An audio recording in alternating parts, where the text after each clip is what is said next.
অভাৱে জানো মানুহৰ স্বভাৱ নষ্ট কৰে নে অভাৱে মানুহক জীৱনৰ পাঠ পঢ়ায়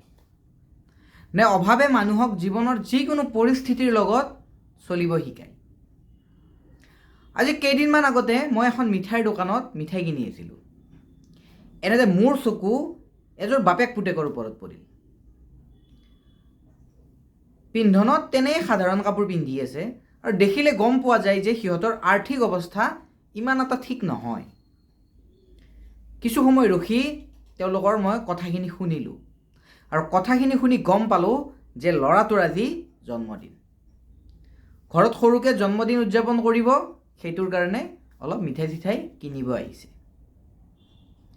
অলপ পিছত সেই সৰু ল'ৰাটোৰ কথা শুনি মই অবাক হৈ গ'লোঁ জন্মদিন বুলি মিঠাইৰ লগতে বাপেকে এটা কেক কিনিব খুজিছে কিন্তু সেই ল'ৰাটোৱে সেই 7-8 বছৰীয়া ল'ৰাটোৱে কেকটো ল'ব দিয়া নাই তাৰ মতে জন্মদিনত কেক কাটিব নালাগে কাৰণটো যদি সি জন্মদিনত কেক কাটে তেতিয়া হয়তো সিহঁতৰ পইচা নিমিলিব পাৰে কথাখিনি শুনি মোৰ গাৰ লোম শিয়ৰি উঠিল তাৰপিছত চিন্তা কৰিলোঁ যে আজিৰ দিনতো এনেকুৱা ল'ৰা ছোৱালী আছেনে এনেকুৱা সংস্কাৰ বাপৰে সেই 7-8 বছৰীয়া ল'ৰাটোৱে অনুভৱ কৰিছে যে সিহঁতৰ ঘৰৰ আৰ্থিক অৱস্থা ঠিক নহয় হয়তো সেই অভাৱেই সেই ল'ৰাটোক সেইখিনি অনুভৱ কৰিবৰ কাৰণে বাধ্য কৰি পেলাইছে তাৰপিছত মই এটা কেক কিনিলোঁ আৰু সেই ল'ৰাটোক জন্মদিনৰ উপহাৰ হিচাপে মই দি পঠিয়ালোঁ তাৰপিছত মই কিছু সময় পিছত মই চিন্তা কৰিলোঁ যে সঁচাই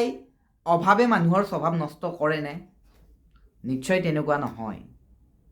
এই পৃথিৱীত মানুহ হিচাপে জন্ম দিছে যেতিয়া ভগৱানে কিবাকে নহয় কিবাকে হ'লেও চলাৰ পথটো দিব মুঠতে আমি শুদ্ধ পথত থাকিব লাগিব অভাৱ বুলি চোৰ বা ডকাইত কৰিলেইতো সকলো সমস্যাৰ সমাধান নহয় অভাৱ বুলি আমি বেয়া কামত লিপ্ত হ'লেইতো নহ'ব হয়নে গতিকে আমি সেই অভাৱটো কেনেকৈ নোহোৱা কৰিব পাৰি তাৰ আমি চেষ্টা কৰিব লাগিব যদি আমি একো কাম বন নকৰাকৈ আমি আমাৰ অভাৱী বুলি আমি যদি চোৰ ডকাইত বা বেয়া উপায় অৱলম্বন কৰোঁ তেতিয়া এই সমাজখনটো নিশ্চয় ভালৰ ফালে কেতিয়াও গতি নকৰে যদি আমি অভাৱী আৰু আমি কেনেকৈ সেই অভাৱৰ পৰা আমি কেনেকৈ শুদ্ধ পথত আহিব পাৰোঁ আমাৰ পৰিস্থিতি কেনেকৈ চেঞ্জ কৰিব পাৰোঁ আমি সেইটোহে চিন্তা কৰিব লাগে আমি সেইবিলাক কামহে কৰিব লাগে গতিকে শুদ্ধ পথত থাকি যদি আমি আমাৰ কাম কৰি যাওঁ নহয় তো ভগৱানে আমাক কেতিয়াও কোনো দিনেই বিপদত নেপেলায় এই পৃথিৱীত আনিছে যেতিয়া ভগৱানে কিবাকে নহয় কিবাকে হ'লেও চলাই নিব